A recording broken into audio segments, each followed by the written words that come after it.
All right, welcome back to another episode of Keena's playlist. I'm excited to have my fake co-host. Raphael. Hey, Raphael. So, And so as this relaunch has happened, a lot of things have changed. We've had a lot of moving things happen in our lives, job promotions, kids moving out. And so as I relaunched Keena's playlist, one of the things that how I relaunched it is because I want growth. I want to grow as a person. I want to grow as a friend, a mom, as a sister. And so, one of the things that I find hard is navigating why do I care so much about people, as in my friends. And I use that term loosely because, as you guys have known in my previous video, I talk about how I have friends on one hand. Okay, maybe two. Those are fingers, but you guys know what I mean. And so I oftentimes find myself making friends too fast. And not only will Raphael say this, but one of my really good friends was like, Keenan, when you be meet people, you be like, hey, turned up, or you really be like at home, like in your hammock, watching serial killer shows throughout the daytime. And people are so used to you always turning up. So why is it that I'm so gullible when I meet people, I wonder? Am I gullible or are they gullible? I don't know about gullibility, but I know that What is that? you have a magnetic personality, and when you're out and about, even without any enhancements, Mm-hmm. you still are a lively, bubbly type personality, and people are drawn to that. And so you meet people and you call them friends, but um, Now that's not true. they end up not being friends. So you can't everybody you meet that you hang out with, even if you've been out with them a couple of times, you're not necessarily friends with them. And so I think that's important to note because once you label someone a friend, you have expectations Mm. that come with that word. And when those people don't succumb or um, adhere to those expectations, then you are, some kind of feel some kind of way about it. First of all, I don't like how you use the word adhere. That is such a strong word. What I'm saying to people is that people want to be my friend until you have to be my friend, right? Because Keena's all fun. And I think some people are fun. They're all right. I don't need people to be like me. But I feel like the expectations that I have of them, not necessarily that they should have the same expectations, but I feel like they should try to meet me halfway. And I think that when people meet me, I'm excited because I'm just Keena. But when it's not reciprocated, mm-hmm, adhere, then I feel some type of way. So I think that it's not necessarily that I make friends fast. I feel like my expectations of people, I mean, the bar is very high. And so when you step into my place with style and grace, like I put that in there, then that's the expectations. I think that's fair to say. I think that's fair to say. But I will say that when you have when you do make friends, right? How do you determine what kind of friend they are, what level of friend they are? Mm. Because we know we have different levels of friendship, right? We Mm-hmm. have our go-to diehards, right? And then you have some who are just when I see them kind of friends. So how do you put a person, like what makes a determination on where a friend is placed in your hierarchy of friends?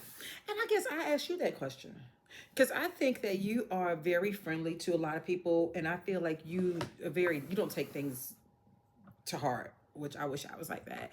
Although I'm weird in this heart, I wish I could just not. I could be heartless. However, I be feeling like some of the people that you are friends with are not really good people because they're liars. And so, sorry, it's the truth. And so, therefore, I question, how do you be friends with somebody you know is a liar? But what are they lying about? Mm. So if one of my Stay friends tuned. if one of my That's coming out friends next. I'm just like, if one of my friends is lying about whether it's raining outside, I mean I don't really care. If one of my baby, friends is lying, Raphael, that's a little. if one of my friends is lying about the color of you know his wife's hair the last time we like those things don't matter, right? I only care about things that matter to me. That's true. Right. And And so if you're not lying about something that matters to me, I don't care. You know what I'm saying? Especially if you are an ancillary friend, SAT word. If you are a friend, what does that mean? If you are a friend that's on the periphery, you're on the outside, right? And I don't call you in times of need, or I don't call to check on you, which I don't call to check on nobody. So I guess that's all my friends. Anyway, then I don't have an expectation of 100% truth. I mean, I don't have that. I don't have that. So maybe that's something you have to look at. Yeah. I think I need to reevaluate again my expectations because I feel that they're too high. But I'm going to take that back. I should always have high expectations. I have them from myself. I have them from us in this marriage that we hold. I have them from Raphael, my co-host. I have them for a lot of people. And I feel like the expectations I have, I should not dwindle those to make somebody else feel good about themselves. And that's where I fall, right? Because I could eat people up. You Atlanta. So what I'm saying is for ancillary friendships, it's not necessary. That's what I'm saying. I'm not saying with all friendships. I'm saying with friendships that are, just casual kind of friendships, there's not a whole lot of expectations for them to behave one way or the other. Right? I agree. But for people who I consider, strong, diehard friends, there is an expectation, a level of expectation as it pertains to their behavior that I expect from them. That's true. And I agree. I mean, as you should, though. Yeah. And so in those friendships that mean most to me, I have to maintain those friendships. I have to pour into those friendships. I think you guys, when you had your quasi retreat, right? Talking about friendship retreat, y'all kind of talked about the what do you call that thing? The equally yoked. Being equally yoked friends, right? I've never heard that term before, but until then, so you have to maintain those friendships, but you got to make sure that number one, it's a friendship that you want and a friendship that they want, and then you have to develop a way of maintaining that friendship. That's true. How much do I pour into that person? How much did that person pour into me? So how do you do that? I guess you have to do a temperature check, because I often, and I'm always checking on people, and I feel like people don't check on me. I'm always calling, hey, how are you? Making sure you're okay. How's your week going? And I'm not gonna say that. I have 1 or 2 friends that actually does it. Maybe 3 friends, you know what I'm saying, that do it. But I do it to people who I don't talk to every day or every other day, just because when you come across my mind, I might not pick up the phone, but I'm gonna call and I'm gonna check on you. And so you're not gonna pick up the phone. I mean, what I'm saying is, I might not call, but I might. When you come across my mind, I might send a text. Hey, I hadn't heard from you. Just making sure things are okay. And so that's why I kind of struggle at, because I have to find, and I guess that's my own insecurity when it comes to my friendships. And I use that term loosely because I expect things from others and I need to lower my expectation. And here I am saying lower my expectations again, giving people grace. And at the Keena's playlist about friendship, we talked about grace a lot. And one of my good friends was talking about how she has to give her friends grace because you never know what's going on in someone's life. I 100% agree with that. But as my friend, let's say your auntie cats, all 12 of them, you my friend, got caught in a tree. All 12 of them. The fire department came. They took down all of them except the one that's left. I ain't seen it on the news. The cat been stuck in there for 2 weeks, and I don't know nothing about the cat stuck in there. So how am I supposed to know that your auntie done went, she down and out? Because she got one cat left in the tree. You understand what I'm saying? So when you come to me and I'm saying, well, I ain't talked to you in a minute, or what you don't know is, well, how am I supposed to know that the news didn't say it? A pigeon didn't say it. I saw all these cats running around. I just thought I thought your auntie was fine. And so you're saying you called to check on the person.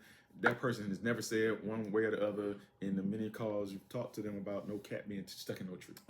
Okay. And then when I address What's going on? Well, what you don't know is, and I just think that's unfair. Yeah, I think it's unfair. that could be. Yeah. And so, like, what do you do when friendships are unequally yoked? Like, do you cut those friends off? Do you have conversations with them? So, I'm not a real big, you know, conversation and necessarily the type of person that's going to tell you, you know, verbatim, you know, what I need from you and how you should treat. I ain't never had that conversation with a friend. Not never. Men are different. They shouldn't. And probably won't. Yeah. But so how do you handle that? I think that when you're trying to maintain a friendship, you have to first go back and see again. It might be something in that person's past that you don't quite understand or know about them. And so that's when you want to get to know a friend. That's when you want to build something. So you kind of dig a little deeper. And sometimes I think that people who have been through things in their past, they oftentimes don't want it to be overshadow their present. Right. Which makes sense, right? Right. But I think that sometimes when you learn about a person's past, it gives you the opportunity to help them move forward in their future. And so that's where the maintenance come in at. If I know if I have a friend who I hadn't talked to and I typically talk to him every other day, I'm gonna call just a really quick or send a quick text. So I just think that maintaining the friendship is actually letting someone know that you care, even if for a few minutes. Hey, I'm just sending this quick checking on you. How are you doing? Blah blah blah blah blah. So that's where that comes from. Like maintaining means that you're pouring into something. Okay. And so then it should go both Was that ways. a cutoff? No. I'm Oh. just trying to make sure I understand. So it should go both ways. That person should call to check on you. But I think that you have to understand. Let me say this. It should go both ways, but we know it's not always equally yoked. So then you have to understand why it may not be though. And then if you understand it, and if it's something that you can help somebody with, and not necessarily that you're going to be a therapist. I am no licensed therapist, okay? In my head, with my best friend, we are, because we talk about a lot of things. However, I'm not, I can't fix your problems, but as your friend, if I have the mental capacity to help you, that's what I'm going to do. That's what I'm going to do. I'm not going to be no hater. But you also have to make sure that you are available when that person, you know, when someone's trying to call and check on you. You know, we get busy and we sometimes don't return phone calls, you know, or text messages. I can take that. I'm a horrible friend when it comes to that. I don't text like that, and I don't really call like that. But and so, how do you deal with haters? Like, how do you know when your friend does not mean well for you? It's so funny because my TikTok got hacked, y'all. So I'm gonna have to get my new TikTok because somebody hacked it. But one of the things that I saw on there was if you got a friend, if you posting, right? Let's say you posting, I don't care if you posting the new recipes that you're making every other day. And this friend who you talk to every day, and they're on your social media and they don't even like it, then they'll hate them. They'll hate them. Let me tell you something. I'm not somebody who posts a lot, but if I post and you like it and everybody else loving it, I'm gonna need you to delete yourself. And that's on real. As my name is Keena. Delete yourself from my post if you don't love it. With something like a child graduating college and you gonna like it, then you can like it somewhere else behind the curtains. Goodbye. And I go back to the haters because your friend, and I had this conversation during Keena's friendship playlist. The devil comes in many forms. He can look like your friend that cared for you when your mama passed away. God forgive whoever mama, but God bless if whoever mama passed away. But what I'm saying is those friends come because they knows it's some of them. They want to go back and tell other people that you're not successful at something, and they want to see you weak. So I think that you have to put those haters in a box, but you have to make sure they're really haters first. Yeah. And so let me just go back for a second. Raphael, have been yelled at many a time for not loving something. I'm not a social media guru, but women are different, and so you guys understand this thing a little bit better than me. Now, when it comes to haters, though, Happy Pride Month. You don't know who's a hater and who's not a hater. They don't always reveal themselves right out of the gate. Now, a hater is not necessarily somebody who disagrees with your opinion or disagrees with your lifestyle or disagrees with any stance you might take politically or, Now, or, if you or, voted for that guy, or otherwise. Um, they beefing y'all. It's gonna be good when he finally tell all his business. Y'all know what I'm talking about. so, excuse me. But a hater is someone who genuinely has nothing good or positive to say to you or about you. I agree. And so once you find out who that person, once a hater has been identified, you pretty much got to get rid of those. Um, get rid of those first.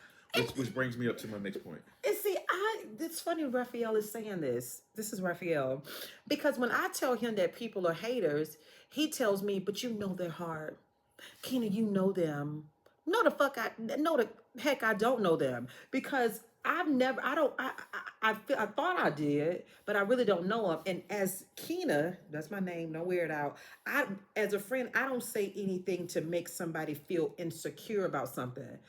I might not know it, but I try to make sure that whatever I say is impactful and growing my friend.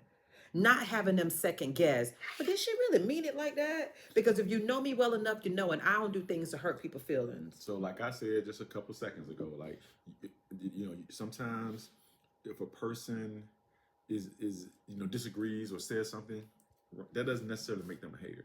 That just makes them It's not a disagreement. not a good friend. Like, I'm not arguing. So, like, I mean, Raphael, we arguing. all I'm saying is you don't have to. Someone says something cross to you, someone who you consider to be a friend. We talked about in earlier episodes about giving grace, right? I would not automatically assume that person meant something ill to me, unless in that moment I say to them, "What do you mean? What are you talking about?" Yada yada yada. So unless I do that, I don't know, the context of what it is. So anyway, how do you, when you have a friend who has revealed themselves to be not such a good friend, or you have outgrown a friend because you got bigger fish to fry, and they still trying to catch fish. I didn't caught a whale. How do you move on from friendships? I think that's hard. I think it's probably one of the hardest things because, like we talked about earlier, about it's harder to leave a relationship, Raphael and Keena, right? But with a friendship, you had it's a little bit more in depth than a relationship, than a marriage or a partnership. You understand what I'm saying? Because that friend, you might have had a bad day with your partner and you might be venting to that friend. So I think that outgrowing them is when you know that they don't mean good.